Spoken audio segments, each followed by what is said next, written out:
चुनावी माहौल चल रहा है। आप कितने भी गंभीर मुद्दे पर लिखें, कितने भी गंभीर मुद्दे पर बात करें, अपने समाज में चुनाव से बड़ा कोई त्योहार नहीं होता है। तो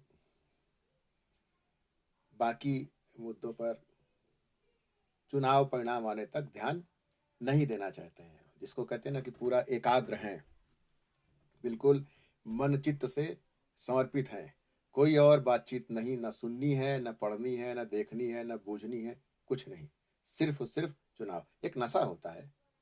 ये ऐसे ही है जैसे हम में आप में से जो लोग क्रिकेट को बहुत प्यार करते हैं, तो स्कूल से छुट्टियां मारकर अपने कार्यालय में बीमार हैं या कहकर, या कार्यालय के अधिकारी ने पूरी की पूरी छुट्टी कर दी, तो तसल्ली से देखते हैं। मुझे याद है कि जब मैं छात्र हुआ करता था, मुझे तो क्रिकेट का कभी शौक रहा नहीं, लेकिन मैं देखता था कि लोग अपनी दुकानें बंद करके क्रिकेट देखते थे। सड़कों पर यातायात कम हो जाता था, लोग क्रिकेट देखते थे। अब मुझे कभी समझ में नहीं आया कि सब चीजें छोड़कर केवल एक ही खेल देखना, ऐसा बाकी खेलों में इस तरह की मतलब वो नहीं देखने को मिला। और मैं सोचता था कि जब जो बाहर के लोग हैं वो भी ऐसा ही करते होंगे, लेकिन जब मैं बाहर आया, मैंने देखा, तो मैंने देखा ऐसा कोई नशा नहीं है। वो खेल को खेल की तरह देखते हैं। पसंद का खेल है, ठीक है, अगर समय है तो देख लिया, समय नहीं है तो नहीं देखा, परिणाम देखकर संतुष्टि कर ली। उसी तरह चुनाव हमारे यहाँ एक त्योहार की तरह हम और आप लेते हैं, और उसको बहुत एकाग्रता के साथ में और बहुत कमिटमेंट के साथ में उसको त्योहार को मनाते हैं। कमिटमेंट का मतलब जैसे कि अगर मेरी कोई पसंदीदा पार्टी है, तो यदि सामने वाला उस पार्टी का समर्थक नहीं है, तो फिर मैं उसे दुश्मन मानता हूँ अपना। खैर, पहले ये दुश्मनी का मोड केवल चुनाव काल में होता था, अब तो ये स्थायी भाव हो गया है। अब आजकल हम लोग 365 दिन, चुनाव हो या नहीं हो, हम लोग चुनाव मोड में ही रहते हैं। बस ये मान सकते हैं कि चुनाव आने पर ज्यादा सक्रिय हो जाते हैं, ज्यादा खाना पीना सब छोड़कर इसी में लग जाते हैं। खैर, आज मैं बातचीत करना चाहता हूँ जैसे कि भाजपा की जो एड ऑन चुनावी रणनीति है, वो कैसे काम करती है और इस बार वो कितनी काम करनी है। दुनिया भर में चुनाव होते हैं, मत प्रणालियां हैं, तो जो भारत में मत प्रणाली है या चुनाव पद्धति है, वो दुनिया के जिन देशों ने इस पद्धति की शुरुआत की थी, तो लगभग 125 साल 150 साल पहले के आसपास कुछ ऊपर नीचे की थी। और कुछ समय बाद ही उन देशों को एहसास हुआ कि अरे, ये प्रणाली तो उचित तरीके से जन प्रतिनिधित्व नहीं करती है, तो उन्होंने उसको बदल दिया। बहुत पहले ही बदल दिया था, मतलब जब शुरू किया उसके कुछ समय बाद ही बदल दिया। अब तो उनको बदले हुए भी लगभग 100 साल हो चुके होंगे, थोड़ा बहुत एक आध दशक ऊपर नीचे। लेकिन भारत में, जबकि जिस समय भारत आजाद हुआ था उस समय तक दुनिया में बहुत अच्छी चुनाव पद्धतियां आ चुकी थी, लेकिन हमारे आपके जो नीति निर्माता थे, उन्होंने वही पुराना वाला लिया। इसके कारण कई हो सकते हैं। हमारे समाज में शिक्षा नहीं थी, लोग पुराने हिसाब के ही कि जो पोथियां रट ले वो योग्य है ना, और पैदाइशी कोई बहादुर होता है या पैदाइशी कोई गुलाम बनने के लिए होता है, वगैरह वगैरह मानसिकता में हम लोग जी रहे थे। तो ऐसे में अगर कुछ थोड़ी सी अगर मतलब जिसमें दिमाग लगाना हो, जिसमें बुद्धि लगानी हो, उस तरह की अगर हम मतदान पद्धति लाते, मैं जस्टिफाई नहीं कर रहा हूँ, मैं कह रहा हूँ हो सकता है उन्होंने सोचा हो। देखिए, हो सकता हो उन्होंने सोचा ही नहीं हो, उनको लगा यही अच्छा है, उठाओ, झेलो, काम खत्म करो। या ये हो सकता है कि उन्होंने सोचा हो कि नहीं, अरे! ये बहुत अच्छा है, लेकिन चलो अभी इसको रखते हैं, भविष्य में चल कर के देश का लोग जब परिपक्व हो जाएगा, समझदार हो जाएगा, तो खुद ही ये बढ़िया-सा ले आएगा, जो दुनिया में अच्छी चीज़ चल रही क्या पता उनसे भी और अच्छा अच्छा लेकर के आ जाए। ये भी हो सकता है। मुझे नहीं पता कि क्या सोच कर किया होगा, लेकिन जो भी जैसी भी हमारे यहाँ पद्धति है, वो एक तरह से कहते हैं उसको सड़ियल या रिजेक्टेड पद्धति है। उसका वो ठीक से रिप्रेजेंट नहीं करती है। जबकि लोकतंत्र में प्रतिनिधित्व सबसे महत्वपूर्ण चीज़ है। भई किसी एक क्षेत्र में अगर 100 मतदाता है, तो उसमें आधे से अधिक जब तक किसी एक व्यक्ति के बारे में नहीं कहते हैं, तब तक वो जनप्रतिनिधि नहीं हो सकता है। जबकि भारत में जैसी चुनाव पद्धति है, उसमें क्या है कि अगर यूँ कहें एक इलाके में यदि 100 मतदाता है और ये मान लें कि 8 लोग चुनाव लड़ गए। इन 8 लोगों में किसी को 9, किसी को 8, किसी को 7, किसी को फिर 7 या 6, मतलब इस तरह के मत मिल रहे हैं। एक व्यक्ति ऐसा है जिसको 10 मत मिले हैं। तो जो हमारे यहाँ पद्धति है उसमें 10 मत पाने वाला जनप्रतिनिधि बन जाता है। जबकि उस इलाके में मतदाताओं की संख्या कितनी है? 100। कुल जनसंख्या तो 150, 200, 250, 300 भी हो सकती है।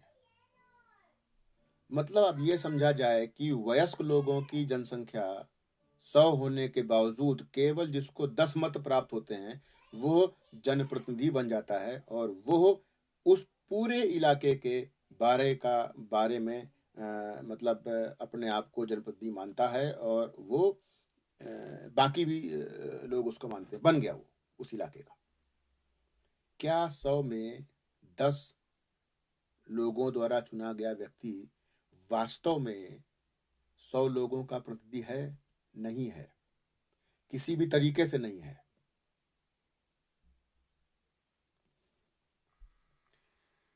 100 लोगों में जब तक 50 से अधिक लोगों द्वारा आपको नहीं चुना गया है, तब तक आप जनप्रतिनिधि होने का वो नहीं पूरा करते हैं।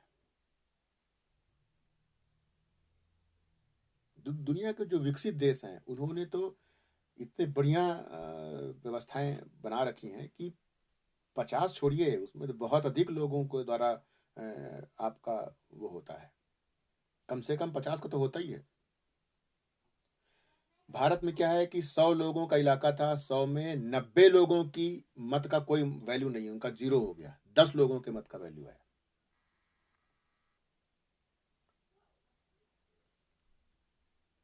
ये गलत है। अब होता क्या है इसमें? हर आदमी चुनाव पे खड़ा हो जाता है।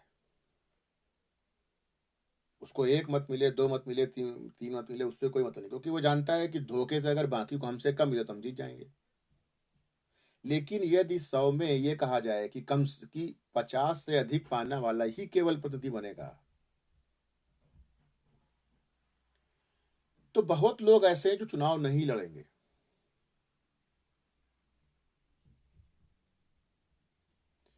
बहुत लोग ऐसे हैं जो अभी जो खरीद-फरोख्त होती है टिकटों की, वो नहीं होगी, कम हो जाएगी काफ़ी।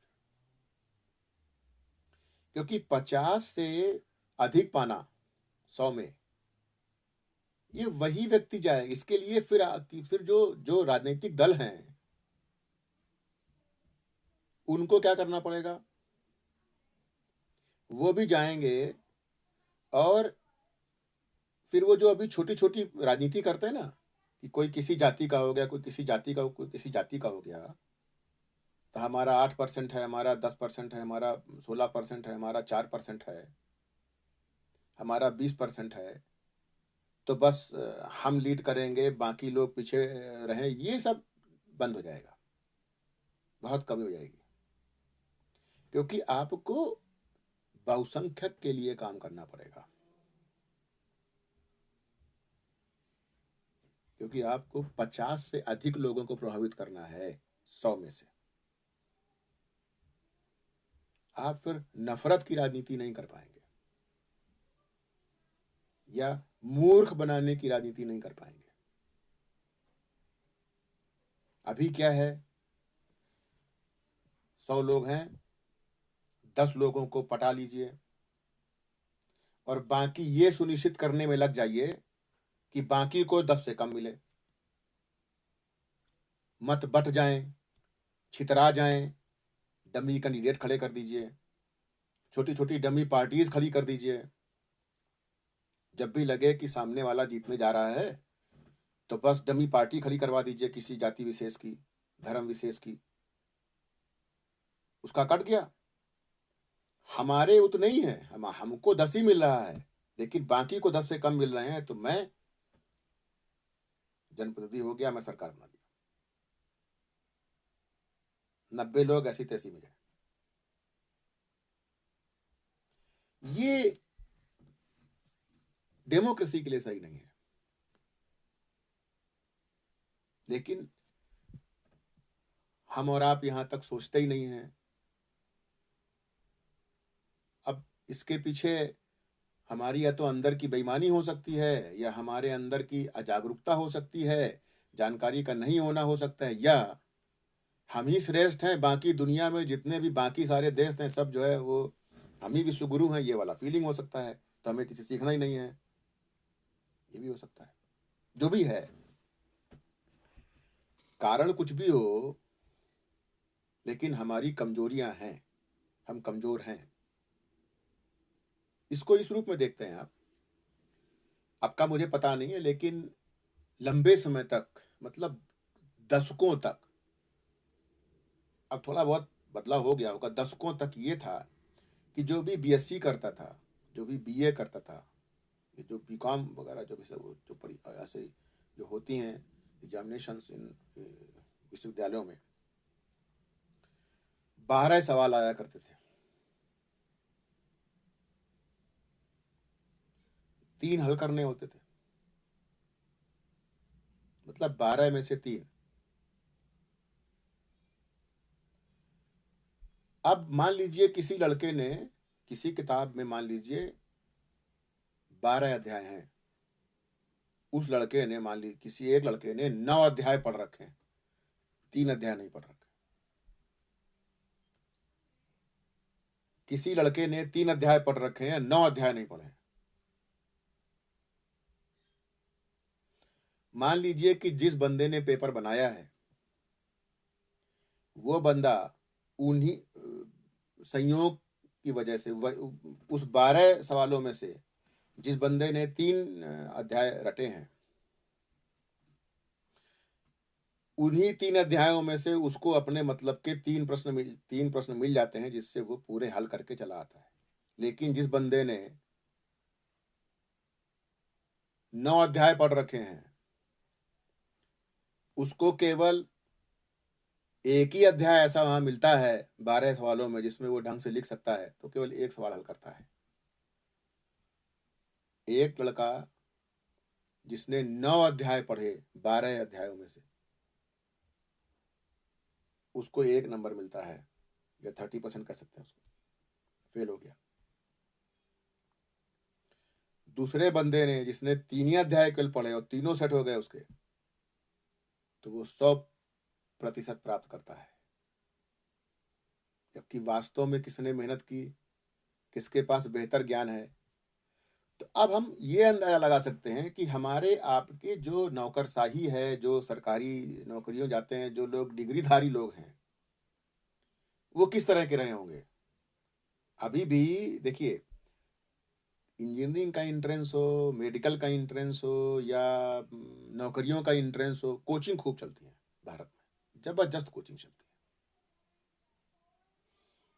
ऐसा नहीं है कि इन कोचिंग जो टीचर लोग हैं वो बहुत महान होते हैं, बहुत योग्य होते हैं, ना ना, एक से एक फर्जी होते हैं। इनका कोई, जिनको खुद क्वालिफाई नहीं कर पाए हैं लेकिन दूसरों को बताते हैं, दूसरों को करते हैं। होता क्या है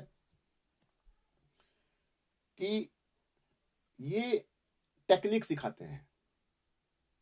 टेक्निक में क्या होता है, आप पिछले 10 साल का पेपर उठा लीजिए। जैसे पहले होते थे ना, गेस पेपर पढ़ते थे लोग, नंबर अच्छे पाते थे। आपका पता नहीं, अभी शायद गेस पेपर आते होंगे। तो पहले बहुत लोगों ने तो डिग्रियां, जो बहुत गर्व से बोलते हैं कि हमने ये करा हुआ है, हमने वो करा हुआ है, मैं परा स्नातक हूँ, ऐसा हूँ ऐसा हूँ, वो लोग गेस पेपर रटते थे, पूरा घोंट लेते थे। क्योंकि भाई वही प्रोफेसर हैं, उसी ढर्रे के प्रोफेसर भी हैं, तो वही पेपर बनाएंगे, आसमान तो बन के आते नहीं थे। तो बढ़िया रटो, अच्छे नंबर लेके आओ, आता आता कुछ नहीं आपको। ठीक, उसी तरह हमारी चुनाव पद्धति है। 10 लोगों के लिए काम करो, 10 लोगों को पटा लो, 90 लोग ऐसी तैसी में जाएं, आप जनप्रतिनिधि हो जाएंगे और 10 लोगों को रिप्रेजेंट करने वाले सरकार बनाएंगे। तो वो 10 की चिंता करेंगे। वो अब करेंगे क्या, वो ऐसा नहीं कि अपनी 10 की संख्या बढ़ा करके 20 करना चाहते हो ना, वो अपनी 10 संख्या 10 ही रखना चाहते हैं। दूसरों की संख्या 8 से, 5 से, 3 से ना आगे बढ़े, इसके 3 के क्लब में लगे रहते हैं। मतलब पूरे समाज को, पूरे देश को, छोटे से बच्चे से लेकर के बड़े तक केवल बांटने का काम होता है भारतीय राजनीति में। केवल बांटने का काम, एक दूसरे के प्रति नफरत का काम, ताकि 10 से बड़े नहीं। यह खतरनाक है राजनीति के लिए, डेमोक्रेसी के लिए खतरनाक है, लेकिन अपने यहां ऐसे ही चल रहा है। अब हम आते हैं इस पे, फिर कभी और लंबी बातचीत करेंगे। अब हम आते हैं भाजपा की एड ऑन रणनीति, चुनावी रणनीति पर। देखिए, भाजपा मुख्यतः, देखिए भारत में हम और आप कितना ही कहें कि जाति नहीं मानते हैं, धर्म नहीं मानते हैं, मनुष्य हैं, लेकिन हम में आप में से बहुत लोग ऐसे हैं, अपवाद लोग छोड़ दीजिए, जो ऊपर से कुछ भी कहें, अंदर से या तो जानबूझकर या बिना जानबूझकर अवचेतन में जाति मानते हैं, जातिगत श्रेष्ठता को महसूस करते हैं और दूसरों से नफरत करते हैं। अगर हम ऊंची जाति के हैं, तो अगर निचली जाति का कोई बंदा हमसे आगे निकल जा रहा है तो हमको बर्दाश्त नहीं होता, हम उसका अपमान करने का पूरा प्रयास करते हैं। हम उसको तर्कों, वितर्कों, कुतर्कों द्वारा ये बार बार उसको साबित करने का प्रयास करते हैं कि अब नहीं, तू ऐसा नहीं है। भले ही उसको दुनिया उसको सलाम करे, लेकिन ऐसा करेंगे। हम नहीं मानने को तैयार होते। ये जातिगत वाली जो भीतर फीलिंग होती है, नफरत की फीलिंग, वो ये कारण है उसका। अब तो भाजपा क्या करती है, भाजपा एड ऑन राजनीति में काम करती है। एड ऑन मतलब, जैसे जो भाजपा की जो पक्षधर जो लोग हैं, जो समाज हैं, वो अधिकतर सवर्णों के लोग हैं, ब्राह्मण, ठाकुर, वैश्य, जो लंबे समय से शूद्रों को दबाते रहे। लेकिन ये लोग अपने आप पर सारे के सारे एक साथ मिल जाएंगे तो भी कुल सीटों की 1% से भी, मतलब 1% भी मुश्किल ही बैठेगा, उतनी सीटों में अपने दम पर नहीं जीत सकते। सब मिल जाए तीनों तो भी।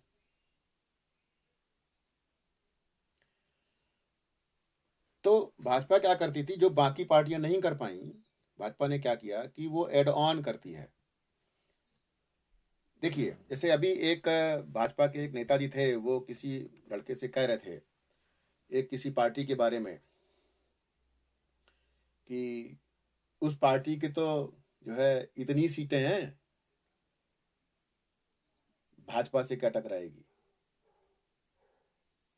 दरअसल वो जो भाजपा का विधायक था वो मूर्ख था। भाजपा के जो रणनीतिकार हैं बेचारे रात दिन मेहनत करते हैं, समीकरण सेट करते हैं, और इन जैसे मूर्खों का ऐसी तैसी आती है।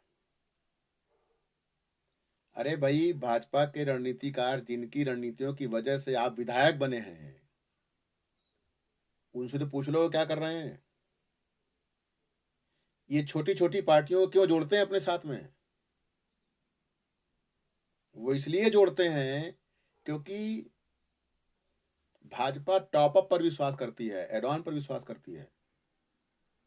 जैसे मान लीजिए कि कोई एक जाति है, लोध है, निषाद है, लुहार है ना, कोई भी विश्वकर्मा, कोई भी जाति मान लिया, ठीक, पटेल है, कोई भी जाति मान लिया, तो इनके कुछ अपने गढ़ हैं जहां पर इनकी संख्या अधिक है, तो वहां से सीट निकलने की संभावना, अगर उनको बंटवारे में कुछ सीट दे दी गई। लेकिन बाकी पूरे राज्य में जो सीट्स हैं, अगर हर एक क्षेत्र में भी इनको कहीं 5,000, कहीं 10,000, कहीं 1,000, कहीं 2,000, कहीं 500 इस तरह के मत मिल गए, ऐसी अलग अलग, तो बहुत ऐसी सीट्स होती हैं जहां पर ऐसी 500, 1,000, 2,000, ये जो टॉपअप होता है, ये मिला करके इतना बड़ा मार्जिन खड़ा कर देता है कि आपकी सीट निकल जाती है। भले ही संख्या 300 से अधिक हो भाजपा की, लेकिन यदि इन छोटी छोटी पार्टियों को नहीं जोड़ेगी साथ में तो 100 नहीं पहुंच पाएगी। 40-50 सीट, 70 सीट इनको दे दीजिए, बाकी हम 3 सीटों पे। तो ये एक कुशल चुनावी रणनीति कह सकते हैं इसको। लेकिन इस बार क्या हो रहा है, अखिलेश यादव जी जो हैं वो भी यही कर रहे हैं। उन्होंने सीखा होगा, देखा होगा कि भाई भाजपा ऐसे करे तो हम भी करें, तो उन्होंने भी अपना छोटी छोटी पार्टियों को जोड़ रखा हुआ है। अब हुआ क्या है,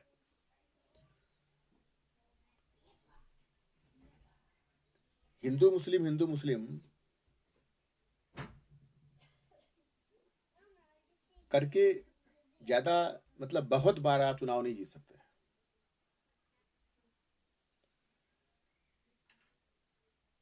ये ये भी टॉप अप का ही थियरी है।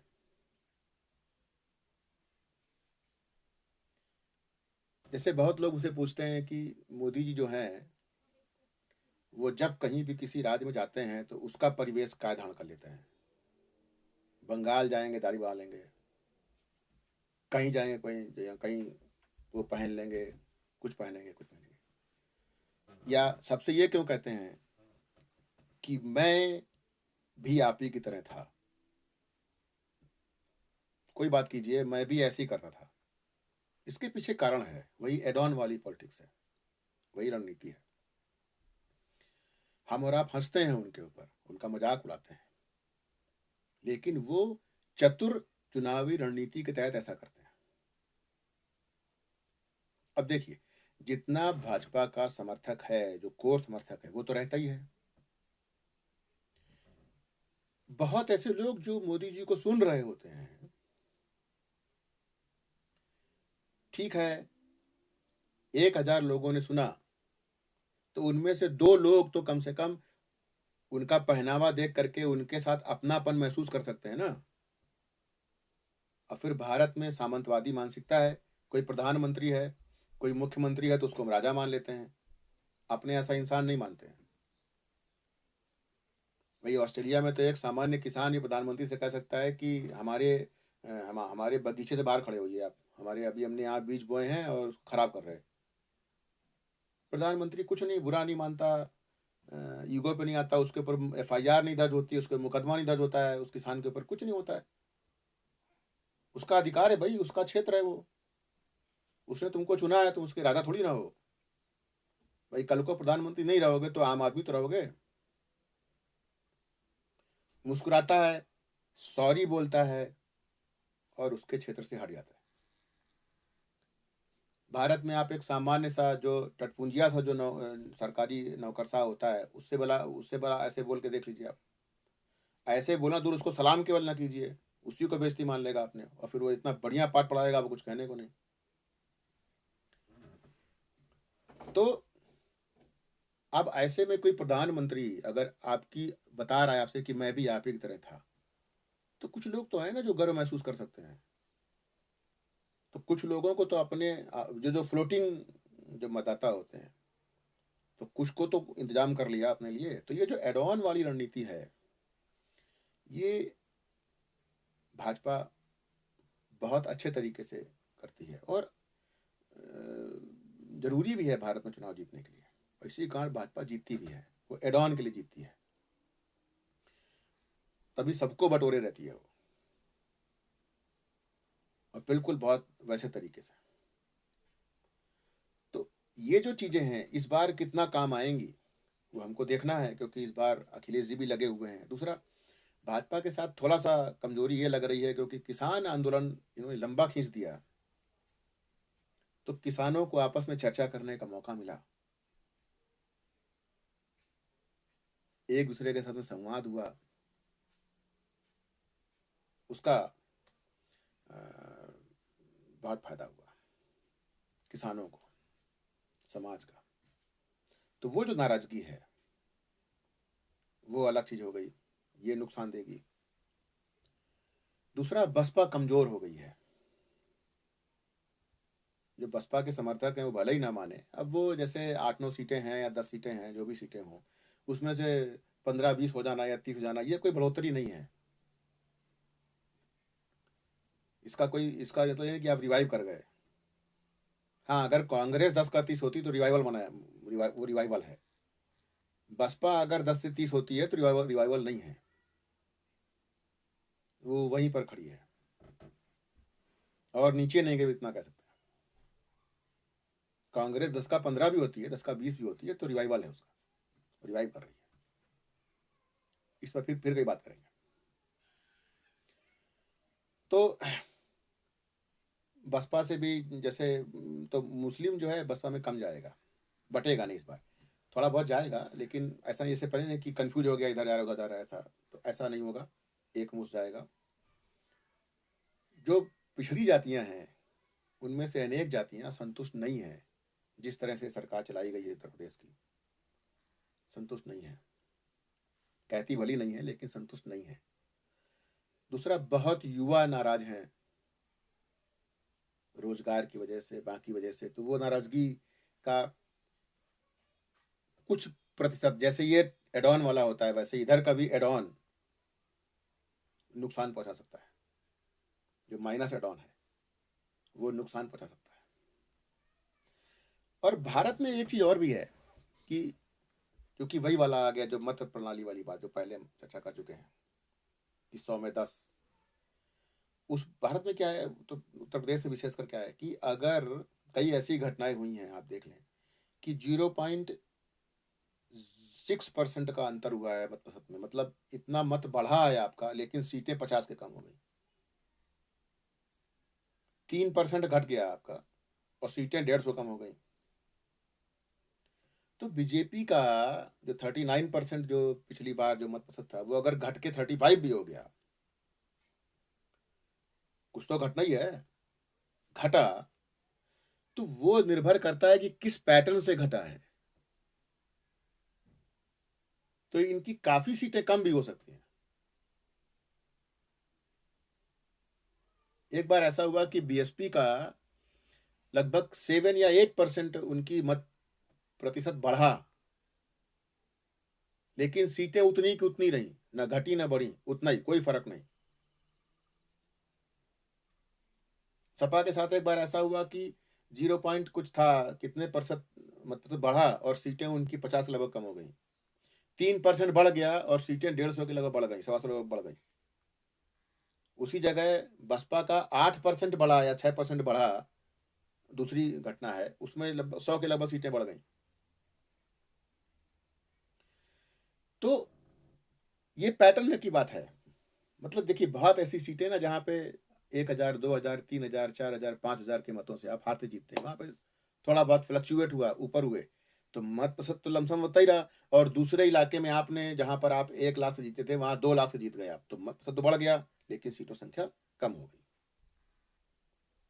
तो ये देखना मजेदार रहेगा, बड़ा दिलचस्प रहेगा कि होता क्या है आखिर इस बार, क्योंकि दोनों तरफ टक्कर है, एड ऑन का गेम चल रहा है, लोग सीख रहे हैं, रणनीतियां सीख रहे हैं, दूसरी पार्टियां भी सीख रही हैं।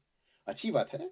अब नई रणनीति कोई लेके आना चाहिए, भाजपा को फिर चिंतन करना चाहिए, एक नई, जैसे हिंदू मुस्लिम तो फेल होने वाला है, वो गया, नया ये एड ऑन वाला आया, अब ये भी दूसरे भी आजमाना शुरू कर दिए। ये वैसा ही है जैसे कि पहले शुरू शुरू में बूथ कैप्चरिंग हुआ करती थी, तो जब तक बूथ कैप्चरिंग एक पार्टी करती थी या 2 पार्टियां करती तब तक ठीक, जब रीजनल पार्टीज हैं उन्होंने शुरू कर दिया तो फिर तब मान लिया गया कि भैया बूथ कैप्चरिंग खराब बात है, हटाओ इसको।